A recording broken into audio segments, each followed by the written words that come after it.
So my name is Vivian Smith, and I will be presenting you today the Roanoke mystery.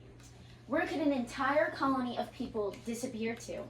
So I'd just like to start out with the fact that I'm very educated in this topic. I have done thorough research on all these sources, and I know my stuff. So just to give you some background on what this presentation is going to be about, I will be answering the following. What is Roanoke Island? Just so that we know what theories I will be talking about in the future. What is the importance of Roanoke? Because obviously we need some groundwork of what I'm even talking about. And thirdly, what are the theories surrounding this topic? So now that we know just what I'm going to be presenting, let me jump in. So, first of all, Roanoke is right here in North Carolina, and here's Hatteras Island, which is part of the theories. I will explain that later. And here is Jamestown, which we all learned in 5th grade history. It is technically the first settlement in the United States. So, Roanoke Colony is very famous for the colonists and remains a mystery to this day. So let me just explore the theories, evidence surrounding their fate. So just for some context, Roanoke Island had approximately 115 settlers, men, women, and children. And it was located on modern day Dare County, North Carolina. And it was set in 1585 and lasted until 1589. So these are just some maps of what Roanoke Colony looked like. And pretty much this guy named John White, he was kind of like the mayor of this whole colony. And everything was going well until they started to run out of food. And so the mayor, John White, he was like, oh crap, well, I have a boat. I'll just go back to England and get some supplies and maybe some manpower so that we have more people to hunt and stuff. And we'll be all good. I'll only be gone for about a year or so because of travel time. And so he left, and because of a war in England, he had to wait. And that wait made him stay for 3 years, not 1. So when he returned back to Roanoke Island, the first thing he noticed was that it was not a colony anymore. It was bare. No one was there. And he spent hours looking. He had this entire crew looking because he had sent people there, right?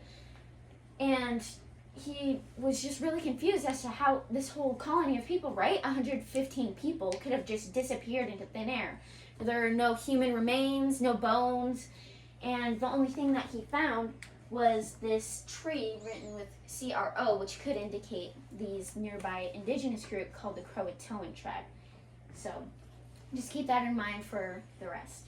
So now that you guys know at least what the Roanoke Island is, let me talk about the importance.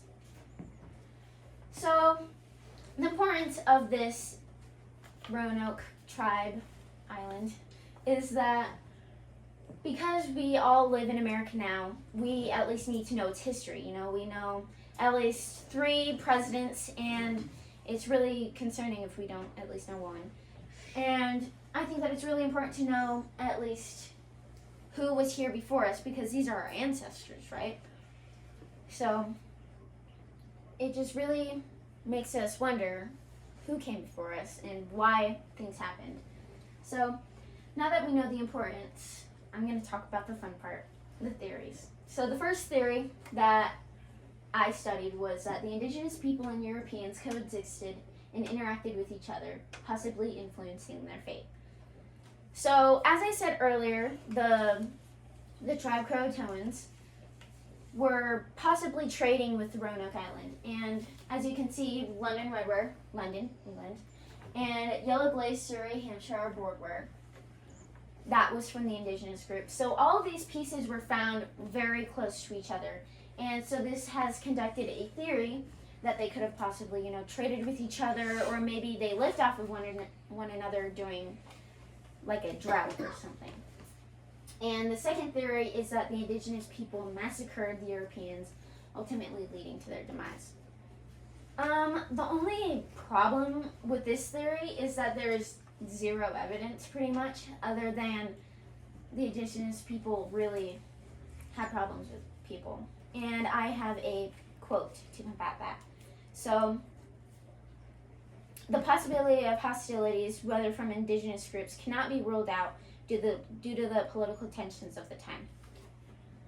So obviously they had their tensions, but maybe they came together as one, and there was like, with the magic of friendship, let's just live with one another for a minute.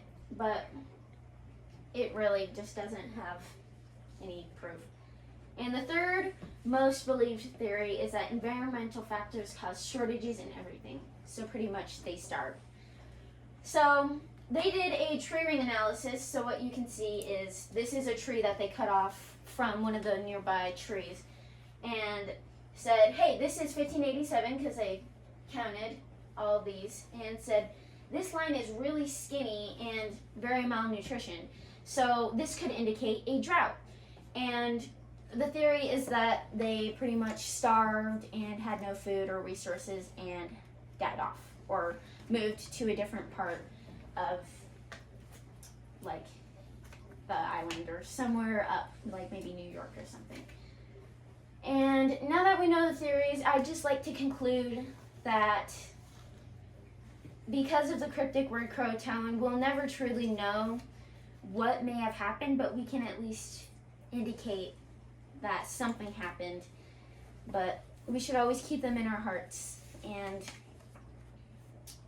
even though that they are not with us today, it is very happy that we know the history, and these are my birth decided. Yay!